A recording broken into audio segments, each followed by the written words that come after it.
Boa noite, sejam bem-vindos ao canal do Centro Espírita Caminho do Evangelho para mais uma exposição, para mais uma palestra.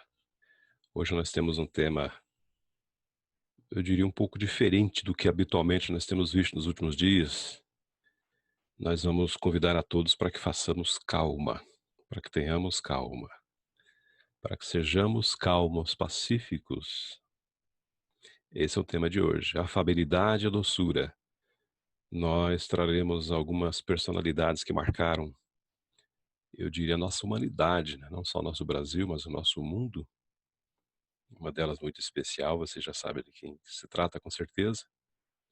E antes que nós entremos no tema, nós convidamos a todos para que façamos juntos uma prece de agradecimento a Deus, a Jesus, por mais uma oportunidade do trabalho, de estarmos aqui reunidos em família, mesmo que distanciados nesse momento, em razão dessa pandemia, mas estamos, de certa forma, unidos pelos laços do pensamento, do coração.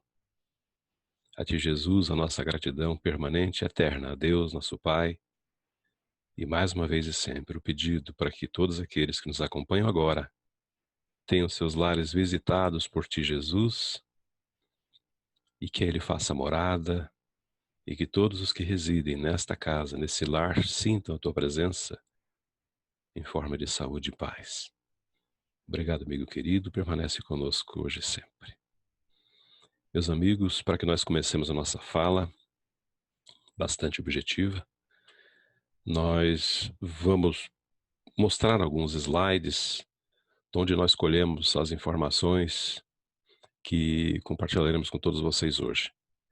Nós temos no Evangelho segundo o Espiritismo uma mensagem muito interessante de Lázaro que trata dessa temática, afabilidade e doçura. Nós nos serviremos desse ensinamento em razão da sua riqueza.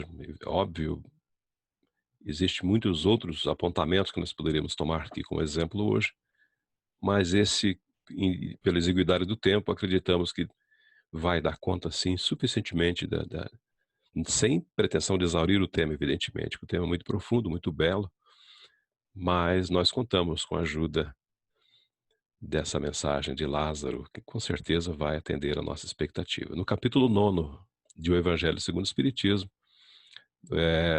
tratando das bem-aventuranças, daí vocês podem imaginar quem que a gente vai chamar hoje para falar sobre isso. Os brandos e os pacíficos são os bem-aventurados, segundo Jesus. Porque, repetimos, nesse período em que tanto se fala em dificuldades, em dramas, em dores, nós resolvemos trazer aqui esse convite para que nós sejamos fiéis, para que nós estejamos tranquilos, estejamos confortados, reconfortados, consolados pela luz da doutrina espírita, porque não tem um farol mais que brilhe mais nesses dias do que o próprio Espiritismo, do que sua mensagem espírita, que é a mensagem de Jesus, na verdade. E o Espiritismo é Jesus, todos nós já sabemos. Essa mensagem trazida por Lázaro no capítulo 9 do Evangelho segundo o Espiritismo dá conta, como já dissemos, desse conteúdo, dessa ideia, dessa mensagem, ou dessa proposta que nós temos para hoje, porque, veja, nós destacamos inclusive alguns pontos ali que são relevantes, todos são relevantes, evidentemente, mas alguns saltam aos olhos. Por exemplo, a benevolência, diz Lázaro, para com seus semelhantes, tem a ver com a resposta da pergunta 886, se vocês fizerem esse link. A benevolência para com seus semelhantes, fruto do amor ao próximo, produz afabilidade e doçura. Quando nós somos afáveis, bondosos, somos amistosos, somos fraternos, nós fatalmente desenvolvemos essas virtudes. Passamos a ser pessoas cuja presença é agradável, sabe? Quando a nossa fala fica mais tranquila, porque tem confiança, porque nós temos conosco esse dom, eu diria, de abraçar as pessoas, de cumprimentar e de, não somente externamente, desenvolveremos lá na frente, falaremos sobre isso inclusive, sobre a verdade que tem que ter a nossa fala e o nosso gesto. Olha só por que que eu digo isso, porque um pouco adiante Lázaro diz: "Entretanto, nem sempre há que fiar nas aparências".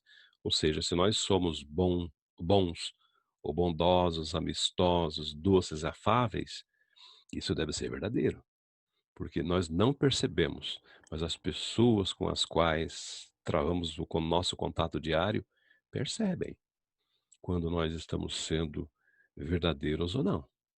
É muito fácil, nós não percebemos, mas eles percebem. A educação e a frequentação do mundo podem dar ao homem verniz dessas qualidades. O meio onde eu vivo, as pessoas com as quais eu convivo, são pessoas que têm uma fala aprimorada, ou seja, com algum requinte, com alguma elegância. E isso dá esse verniz, ou seja, essa aparência de que eu sou uma pessoa hã, filtrada, uma pessoa depurada, uma pessoa boa, uma pessoa afável. Mas esse verniz, quando Lázaro usa a expressão verniz, ele está justamente querendo dizer assim que há alguns solavancos, algumas provocações podem arranhar esse verniz, ou seja, podem colocar à mostra aquilo que nós somos de verdade. Aí nós acabamos demonstrando que nós não somos tão verdadeiros quanto pretendemos ser. E ele continua dizendo justamente nesse tom: "Quantos há cuja fingida bonomia não passa de máscara para o exterior?"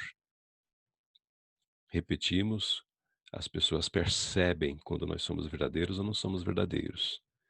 Quando nós usamos uma roupagem, conforme diz Lázaro, de talhe primoroso, dissimulando aquilo que nós carregamos internamente. O mundo está cheio dessas criaturas que têm nos lábios o sorriso e no coração o veneno. Aqui chama muita atenção essa fala de Lázaro, porque para o Espírito dizer isso, fica muito claro que ele nos acompanha, que ele acompanhou um grupo de pessoas por um período considerável. Evidentemente que esses espíritos têm uma visão bastante ampliada e é muito fácil para eles, na condição em que eles se encontram, de fazer em nós essa leitura e de reconhecer em nós o que é verdadeiro e o que não é verdadeiro. Pessoas que são brandas desde que nada as agaste, mas que mordem a menor contrariedade. Aqui está a lesão feita àquele verniz que se referiu um pouco atrás. Se nós somos pacíficos, calmos, tranquilos, o ideal é que sejamos assim permanentemente, não é verdade? Não somente durante uma reunião, durante um grande conclave, sei lá, uma festa, uma confraternização, coisa parecida. As pessoas que têm essa virtude devem carregar isso de maneira permanente. Cuja língua de ouro, quando falam pela frente, se muda em dardo peçonhento quando estão por detrás. Há sim aqueles que, quando conversamos, com os quais travamos contato, sei lá, dos nossos círculos sociais, nos tratam bem. Mas há aqueles que não só nos tratam bem nesse período, nos tratam bem em todo momento, mas aqueles que tratam bem nesse período e aqueles que durante ou no período em que não estamos próximos, distantes, por detrás, como se diz, destilam veneno. Infelizmente, eu digo até com algum pesar, todos nós já vivemos experiências assim, de termos a decepção e dói. Nós sabemos que é dolorida a decepção de pessoas que são muito caras de nós, muito próximas de nós, e que nós sabemos que, vamos dizer assim, se equivocaram, né, por terem disparado esse tipo de dardo na nossa ausência e depois ficamos sabendo. Então, o melhor mesmo, meus amigos, é que nós não façamos parte desse time ou desse grupo de pessoas que agem dessa forma. Um pouco adiante, Lázaro vai chamar a atenção de que isso acontece individualmente, acontece também de uma forma geral na sociedade. Por isso se chama de classe. A essa classe também pertencem, né, no plural, esses homens de exterior benigno, que na sociedade são bons, mas que são tiranos domésticos, aqueles que fazem com que suas famílias, seus subordinados, lhes sofram o peso do orgulho e do despotismo. Ou seja, um pouco adiante ele vai completar por que isso acontece. Essas pessoas têm uma problemática consigo mesmos, evidentemente, óbvio que são uma questão que precisa ser trabalhada, E como as pessoas em casa são pessoas mais fragilizadas, são as pessoas do seu relacionamento, são as pessoas com quem ele tem mais intimidade, ele resolve se desforrar, né, constrangendo essas pessoas em casa, um constrangimento que depois ele vai sofrer lá fora, porque lá fora algumas pessoas, algumas circunstâncias o colocam em seu lugar, entendem? Ou seja, lá fora não consegue ser tão corajoso, tão audacioso, tão dominador, tão prepotente quanto é em casa. Por isso Lázaro diz exatamente assim: não se atrevendo a usar de autoridade para com os estranhos, que o chamariam à ordem, acham que pelo menos devem fazer-se temidos por aqueles que lhes não podem resistir, ou seja, infelizmente, esposa, filhos, até os próprios animais domésticos sofrem essa intemperança. Envaidecem-se de poderem dizer: aqui mando e sou obedecido quando estão em casa, sem lhes ocorrer que poderiam acrescentar: e sou detestado. Esse tipo de característica fica impregnado na alma dessa criatura, e um dia, cedo ou tarde, infelizmente muitas vezes tarde, ele vai se descobrir não amado. Alguém que não tinha,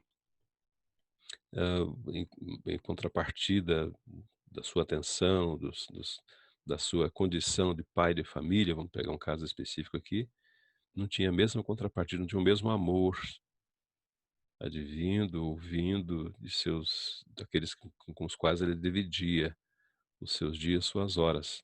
Ou seja, também não poderia se esperar outra coisa, não é verdade? Quando nós agimos de maneira dura, com prepotência, com desmando, coisa parecida, não podemos esperar outra coisa. Não tem, é uma lei, né? Não basta que dos lábios mane leite e mel. Que voltando à primeira ordem, primeira informação de Lázaro, com relação àqueles de nós que fazemos um papel, um determinado papel, mas que na verdade é só uma representação. Porque nesse caso ele continua, não basta que dos lábios mane leite e mel, seja que eu fale bonito, que eu seja aparentemente dócil, não é? Se o coração de modo algum se associa a esse meu comportamento. Se eu agir assim, eu estou sendo hipócrita, diz Lázaro. Aquele cuja afabilidade e doçura não são fingidas, falamos bem no comecinho, ele não se desmente. Ele é o mesmo em casa, no trabalho, onde quer que ele se encontre, ele vai ser sempre o mesmo. E esse é o esperado de todos nós que praticamos ou que buscamos ser dóceis e pacíficos, amáveis, afáveis. E Lázaro termina essa mensagem dizendo assim: esse ademais, que convenhamos é um puxão de orelha, esse ademais sabe que se pelas aparências se consegue enganar os homens, a Deus ninguém engana. Porque, como falamos agora há pouco, a espiritualidade superior, Deus, evidentemente, Jesus, Deus sabe de tudo que nos acontece, nós não conseguimos enganar a divindade. Ou seja, um dia chegará em que nós precisaremos fazer a corrigenda desse comportamento, dessa conduta, desse vício, eu diria, praticamente um vício. E para deixar, como a proposta da exposição de hoje é falar de docilidade, de afabilidade, nós não poderíamos deixar de trazer aqui alguns exemplos de seres que deixaram aqui na Terra a sua mensagem, alguns mais recentemente, de mansuetude, de prontidão, de carinho, de amor, de doação, de tudo que é bom. Olha que maravilha. Quem nós trouxemos para nos ajudar hoje? O próprio Cristo. Jesus, uma segunda personalidade, eu diria, uma segunda entidade, eu diria. Madre Teresa de Calcutá. Um terceiro, esse não tenho o que dizer, meus amigos, Chico Xavier. Um quarto, Mahatma Gandhi, né, que fala um pouquinho a respeito de Mahatma Gandhi também. Evidentemente que mas não era tão doce, tão afável. Sim, ele teve momentos em que ele teve que enfrentar politicamente pessoas que dominavam seu país, a Índia, contra o domínio inglês, sabemos disso. Mas no geral, ele foi muito afável, muito doce.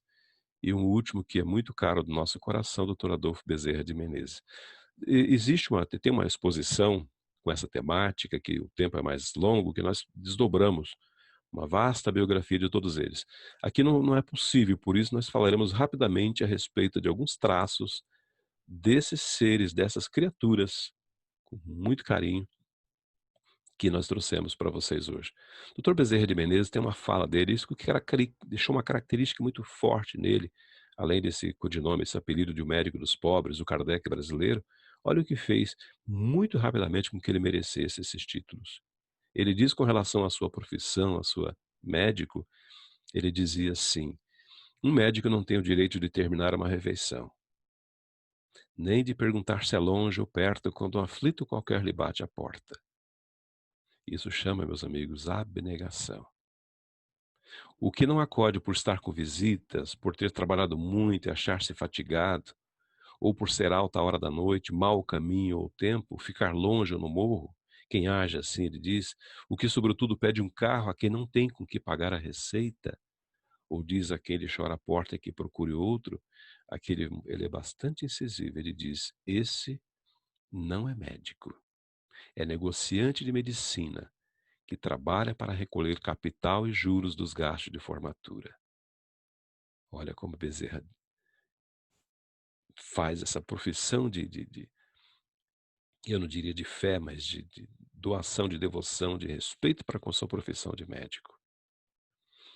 Esse, aqui ele vai um pouco, não digo mais duro, mas um pouco mais verdadeiro, um pouco mais direto, eu diria.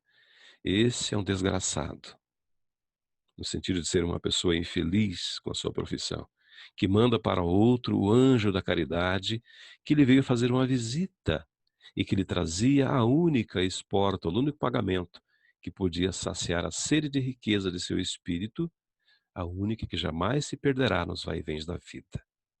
Aquele muito obrigado, aquele agradecimento de coração, de alma, meus amigos, não tem dinheiro que pague isso.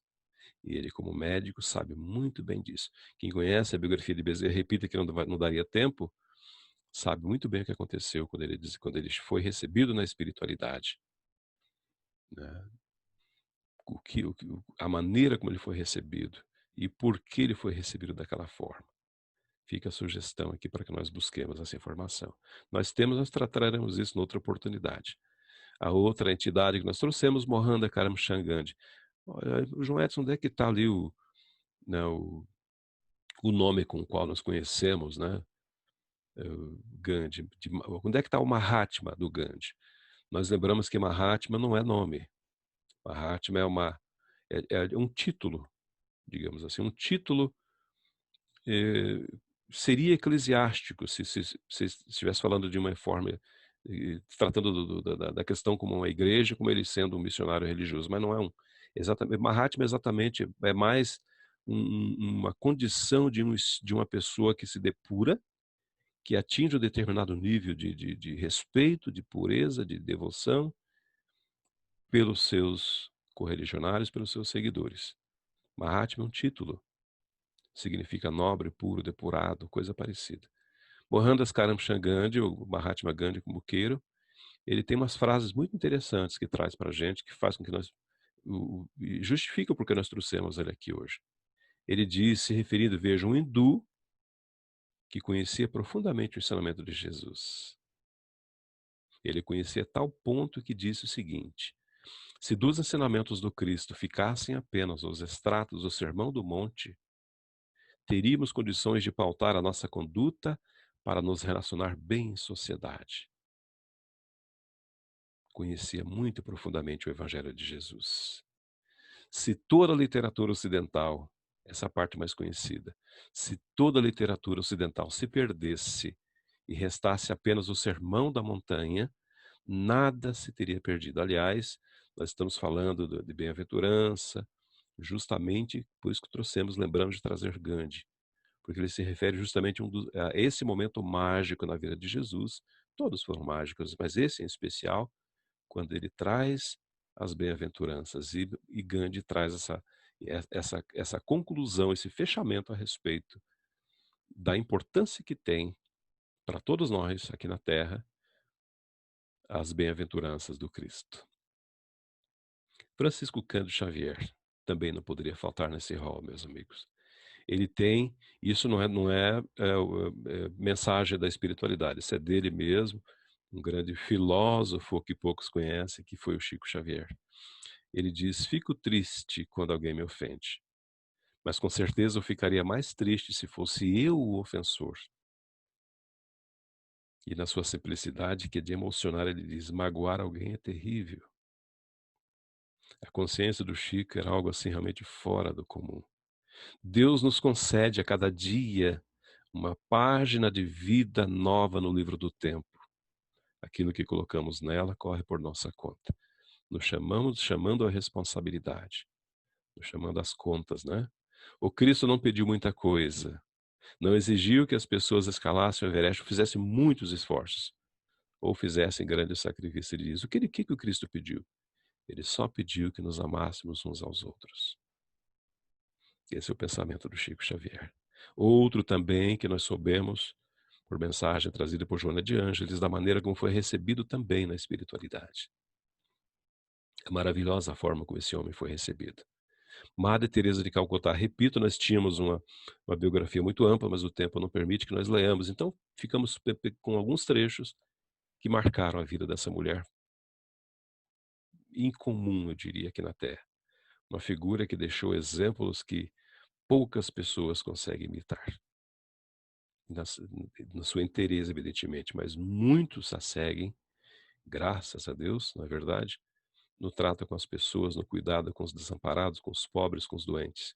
Madre Teresa tem algumas. Isso aqui, na verdade, é extrato de uma entrevista que ela deu certa feita para médicos e para jornalistas, aqui no mais especificamente para um médico. Num dado momento da conversa, ela disse assim: "O senhor não daria banho a um leproso nem por $1 milhão? Eu também não. Só por amor se pode dar banho a um leproso."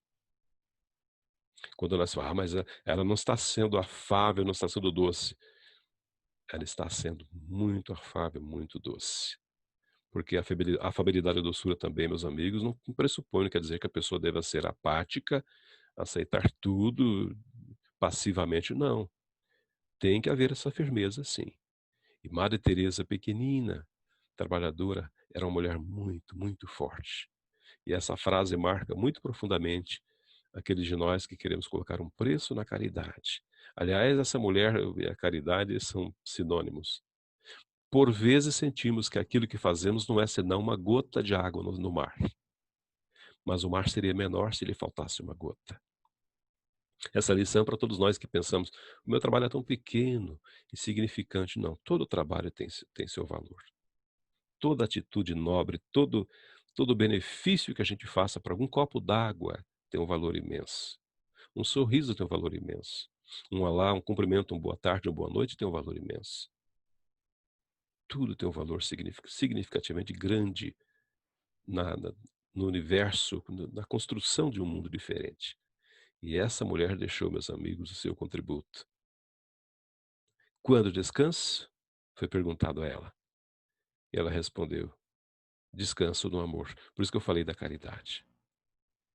Se o amor, ou se a caridade é o amor em movimento, em ação, está aqui um exemplo na fala dessa mulher e, sobretudo, no exemplo que ela deixou para todos nós.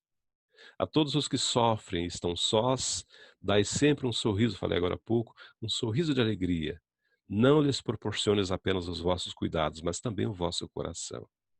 Lá no comecinho falamos que as pessoas percebem quando nós estamos sendo verdadeiros. Se nós doarmos o coração, fizermos com o desejo de ajudar, sem outra intenção que não ver o benefício da outra pessoa, ela vai perceber isso. As pessoas percebem. As pessoas percebem. E nós encerramos, não podia ser diferente com Jesus. É lógico, tem muitos e muitos outros que passaram, estão inclusive alguns na Terra, que poderiam ser trazidos aqui, mas o tempo não permite que nós tratemos de todos eles, evidentemente. Mas o Cristo, meus amigos, é o exemplo máximo da caridade, do amor, da brandura, da doçura, da fraternidade, do que vocês possam imaginar. Algumas referências, nesse caso primeiro de João, a respeito do Cristo, diz assim, falando de sua origem, né, da sua vinda aqui, e falando da bondade divina também. "Porque Deus amou o mundo de tal maneira que deu o seu Filho unigênito." para que todo aquele que nele crê não pereça, mas tenha vida eterna. Falando de Jesus. E da boca dele veio esse poema, esse cântico, essa sentença.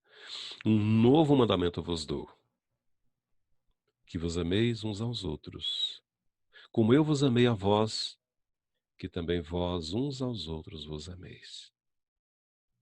Aqui está toda a lei e os profetas, reunido ao mandamento do amor a Deus, do amor ao próximo.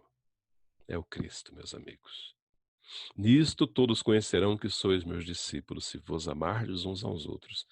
Repetimos já muitas vezes, nós temos em Moisés um grande legislador, uma representação mais que típica da justiça.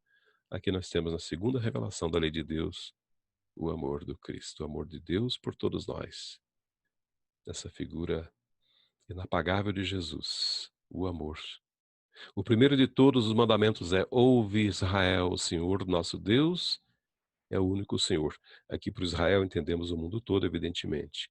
Eu peguei o trecho inteiro, porque às vezes pegamos somente o tópico que nos interessa e falta, às vezes, uma base muito interessante. Olha como começa essa instrução que vocês verão na próxima lâmina. O primeiro de todos os mandamentos é: ouve Israel, ouça o planeta, todos que possam ler isso, saibam que o Senhor, nosso Deus, é o único Senhor. Lá nas primeiras perguntas do livro dos Espíritos sobre os atributos de Deus, na verdade, a unicidade de Deus. Amarás, pois, ao Senhor teu Deus de todo o teu coração, de novo o amor, de toda a tua alma e de todo o teu entendimento. Se as pessoas aqui na Terra conseguem perceber quando nós estamos sendo verdadeiros ou não, imagina a divindade. E de todas as tuas forças, exerce esse amor. Este é o primeiro mandamento, o primeiro mandamento. O mais importante de todos os mandamentos. Amar a Deus e amar ao próximo. E o segundo, semelhante a este, é: amarás o teu próximo como a ti mesmo. Não há outro mandamento maior do que este. Lembra que falamos agora há pouco de Maria Teresa? E a mulher exercendo com todo o vigor, com toda a força, com toda a beleza, esses dois preceitos de Jesus. Esse é o convite que nós fazemos aqui nesse período, meus amigos, como falamos um pouco diferente, para que nós meditemos a respeito dessa potencialidade que dorme em todos nós. Não tenhamos vergonha, receio de exercitar o amor, de exercitar a caridade. Não tenhamos vergonha, porque na verdade esse é o diferencial, é isso que vai fazer com que sejamos vistos com outros olhos, sejamos sentidos, sejamos compreendidos, sejamos, eu não diria admirados, porque ninguém busca admiração, mas que sejamos reconhecidos como cristãos.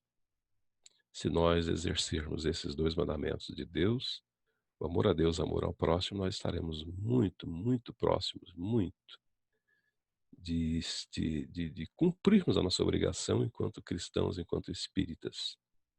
Fica essa mensagem para hoje. Nós sugerimos as leituras todas que vocês viram lido, o Evangelho, e as biografias são muito fáceis de serem encontradas hoje.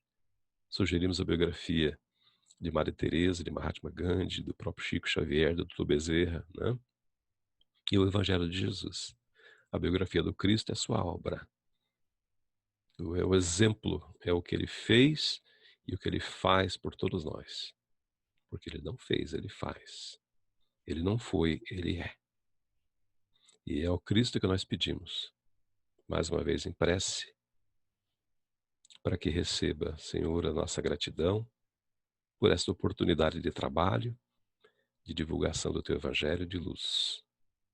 Abraça, Jesus, essa família espírita maravilhosa que nos ouve agora. Esses amigos, essas amigas tão queridos que nos acompanham por este canal e que aguardam ansiosos o retorno às atividades presenciais, que esperamos se dê muito breve. Que nós tenhamos aprendido, nesse período de recolhimento, as lições que o Senhor espera que todos nós compreendamos, da fraternidade, da amabilidade, da doçura, da caridade. Fica conosco, amigo querido, hoje e sempre. Que assim seja. Muito obrigado, meus amigos, pela presença, muita paz e até uma outra oportunidade.